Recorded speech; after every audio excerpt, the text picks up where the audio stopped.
Hello, my name is Rudolph Jackson, and I am a member of the class of 1968, celebrating our 50-year reunion. And what a time to celebrate. It may be difficult for many of us to imagine that so many things occurred during our tenure as undergraduates, but events speak for themselves. What you are about to see is a bit of history through the eyes of students in our generation, including some of the exciting and challenging moments of the 1960s. And here we are today celebrating 50 years and a continuing Clark Atlanta University experience. It's been quite an adventure. The Panther Experience, second to none. The decade of the 1960s is often seen as an unparalleled time in history that changed America and perhaps the world. The decade of the 60s was a challenging period in the fight for civil rights, particularly in the South. As members of the graduating class of 1968 Panthers, their lives were shaped by the events of the decade to remember. Clark College opened its doors in 1869 and is one of the historically black institutions located in southwest Atlanta, a geographic area better known as the Atlanta University Center. As a partner school in this network of schools, Clark College has changed with the times. For freshmen entering Clark College in 1964, Dr. James P. Brawley was president, and he served in that capacity for 40 years, leaving an impressive record of achievement before passing the baton to Dr. Vivian Henderson. With a stellar background in economics, Henderson's first order of business was to champion a new mission for the school that focused on academic achievement and increasing the options for all students.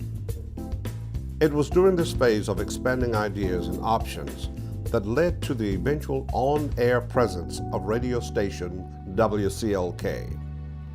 Since its introduction more than 40 years ago, the small campus radio beacon has become a leading voice in jazz for citizens throughout the city, streaming worldwide.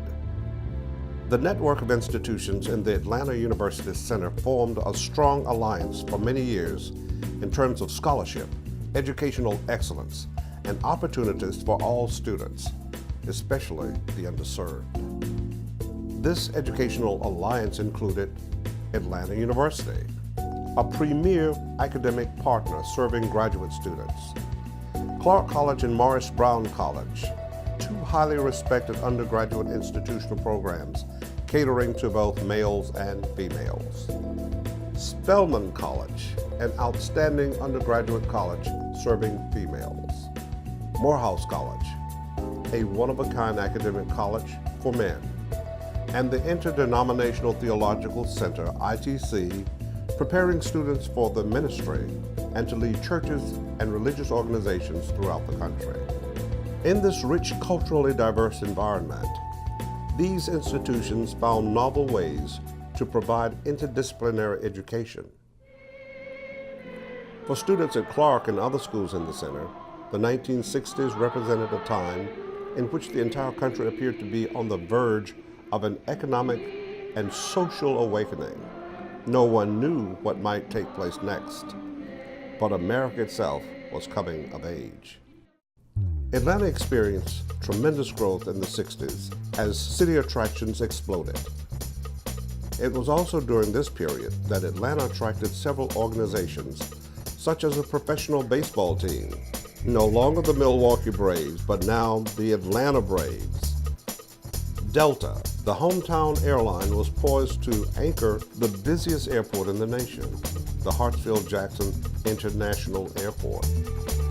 No one can deny the lasting impact that the home-based Coca-Cola Corporation continued to have on the social and political climate in Atlanta.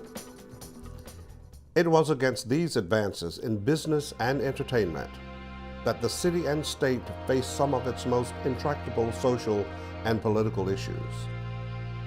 Lester Maddox, governor of the state of Georgia from 1967 until 1971, sought to physically prevent black patrons from entering public establishments and generally deny basic civil and human rights.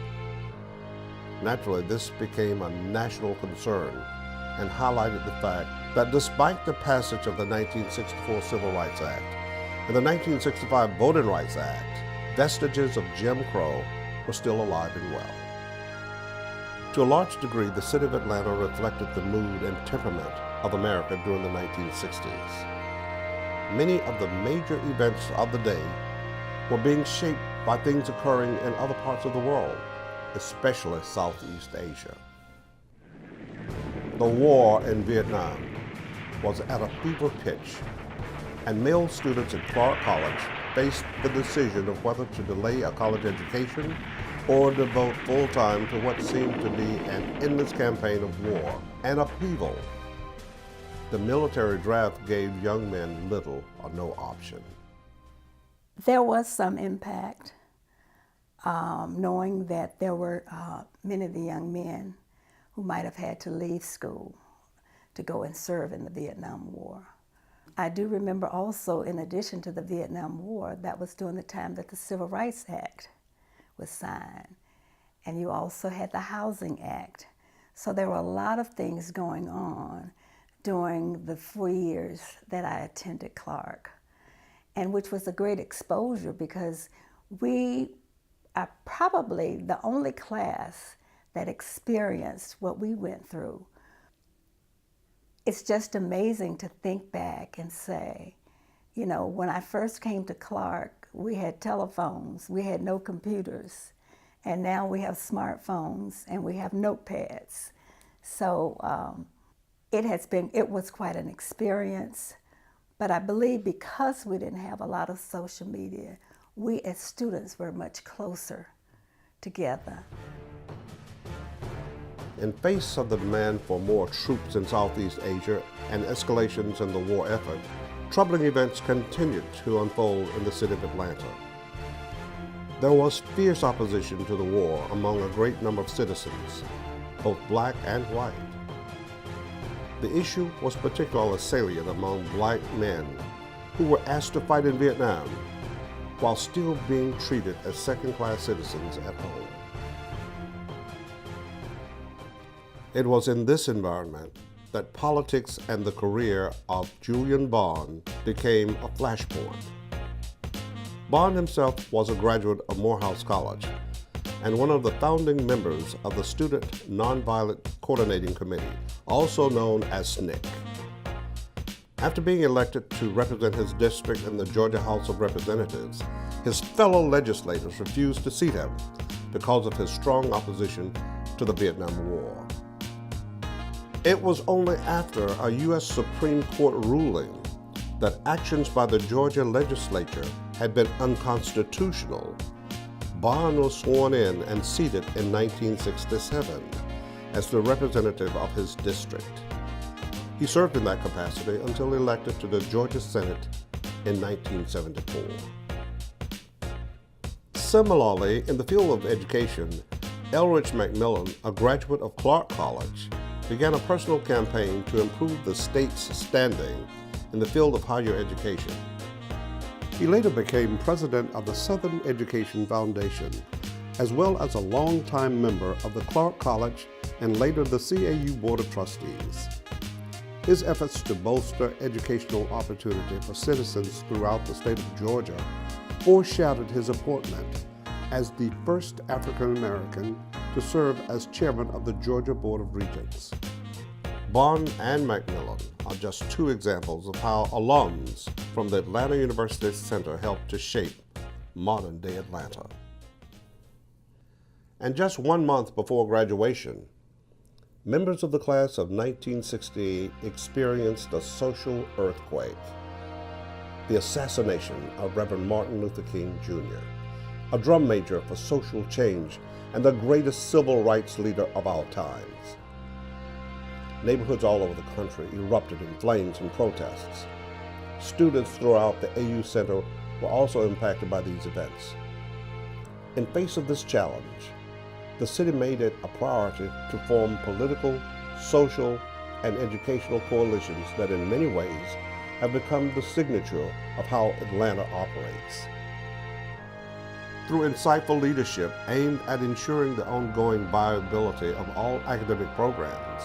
In 1988, Clark College and Atlanta University joined forces as a single regionally accredited institution, Clark Atlanta University. So the consolidation was beneficial to both institutions. It gave Atlanta University an undergraduate component, and with the hope that many undergraduates could move right on into the graduate situation.